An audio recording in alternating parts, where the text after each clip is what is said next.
पृथ्वीराज रासो किस काल की रचना है? ആദ്യകാൽ, ദീതികാൽ, ഭക്തികാൽ, ആധുനികാൽ. നമുക്കറിയാം പൃഥ്വിരാജ് രാസോ ആദ്യകാലത്തിലെ കവിതയാണെന്ന്. ആദ്യകാലത്തിൽ പൃഥ്വിരാജ് രാസോ രചിച്ചിരിക്കുന്നത് ചന്ദബർദായാണ്. ഹസാരി പ്രസാദ് ദ്വിവേദിയുടെ അഭിപ്രായത്തിൽ ഹിന്ദി സാഹിത്യ ഇതിഹാസം എന്ന് പറയുന്നത് ഏകദേശം 8ാം ശതാബ്ദി മുതൽ 14ാം ശതാബ്ദി വരെയാണ് എന്നാണ്. ഇതിനെയാണ് അദ്ദേഹം ആദ്യകാലം എന്ന് പറഞ്ഞിരിക്കുന്നത്. അതുപോലെ തന്നെ ആചാര്യ രാമചന്ദ്ര ശുക്ല ഈ ആദ്യകാലത്തെ വീരഗാഥാകാൽ എന്ന് പറഞ്ഞിരിക്കുന്നു. അതുപോലെ വിശ്വനാഥ് പ്രസാദ് മിശ്ര ഈ കാലത്തെ വീരകാൽ എന്നുമാണ് പറഞ്ഞിരിക്കുന്നത്.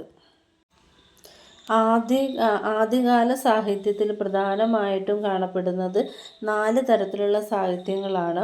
അത് സിദ്ധ സാഹിത്യം, അതുപോലെ തന്നെ നാദ സാഹിത്യം, ജൈന സാഹിത്യം, പിന്നെ ചാരണി സാഹിത്യം, അതുപോലെ പ്രകീർണ സാഹിത്യം എന്നിങ്ങനെ 4 തരത്തിലാണുള്ളത്. അതുപോലെ തന്നെ ആദ്യകാലത്തിലെ പ്രമുഖ കവി കവി അല്ലെങ്കിൽ അവരുടെ രചനകൾ എന്നൊക്കെ പറയുന്നത് അബ്ദുൾ റഹ്മാൻ രചിച്ച സന്ദേശരാസമാണ്. അതുപോലെ നരപതി നാൾ രചിച്ച വിസൽദേവ് രാസോ, ഇത് അപഭ്രംശ ഹിന്ദിയിലാണുള്ളത്. പിന്നെ നമ്മുടെ ചന്ദബർദായി രചിച്ച പൃഥ്വിരാജ് രാസോ, ഇത് ടിങ്കൽ പിങ്കൽ ഭാഷയിലാണ് ഇത് രചിച്ചിരിക്കുന്നത്. അതുപോലെ തന്നെ ദളപതി വിജയൻ്റെ ഘുമാണ്ട് രാസോ, ഇത് രാജസ്ഥാനി ഹിന്ദിയാണ്. ജഗനിക്കിൻ്റെ പരമാൽ രാസോ. ഇത്രയാണ് പ്രധാനമായും ആദ്യകാലത്തിലെ രചനകളെന്ന് പറയുന്നത്.